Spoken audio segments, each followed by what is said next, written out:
No, we've just spoken to Patrick Mercer. I'm now joined by Darcus Howe, who is a writer and broadcaster, and we can speak to him now. And Marcus Dow is in Croydon. Marcus Dow, are you shocked by what you've seen there last night? No, not at all. I have been living in London for 50 years. There are so many different moods and moments. But what I was certain about, listening to my grandson and my son, is that something very, very serious was going to take place in this country. Our political leaders had no idea. The police had no idea.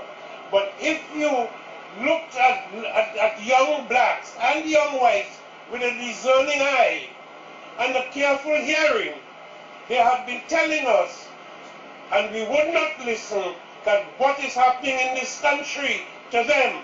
Mr. Howe, if I can just stop you, Mr. Howe, for a moment. You say you're not shocked. Does this mean that you condone what happened in your community last night? I condone, of course not.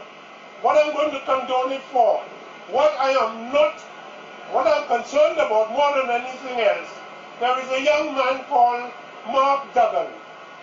He has parents, he has brothers, he has sisters, and few yards away from where he lives, a police officer blew his head off. Well, Mr. Howe, we have to... Let me finish. Mr. Howe, we have to wait for the official inquiry before we can say things like that. We don't know what happened to Mr. Duggan. We are going to wait for the police report on it. If I can take you on a little bit, you were talking about your grandson, you were talking about young people. You were talking about your grandson, you were talking about...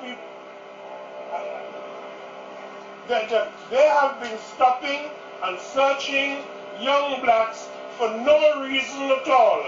I have a grandson, he's an angel, and he began to think he was coming of age when the police slapped him up against the wall and searched him, and he thought he had now had a gold star. I asked him the other day, apropos of a sense that something was going seriously wrong in this country. I said, how many times have the police searched you? He said, Papa, I can't count. There's so many times. Mr. Howe, that may well have happened, and if you say it did, I am not to gainsay you, but that is not an excuse to go out rioting and cause the sort of damage that we have been seeing over the last few days. Where were you in 1981 in Brixton? Mr. They had I don't call it rioting, I call it an insurrection of the masses of the people. It is happening in Syria, it is happening in Clapham, it's happening in Liverpool, it's happening in Port of Spain, Trinidad, and that is the nature of the historical moment. Mr. Howe, Mr. Howe, if I can just ask you, you are not a stranger to riots yourself, I understand, are you? You have taken part in them yourself. I have never taken part in a single riot.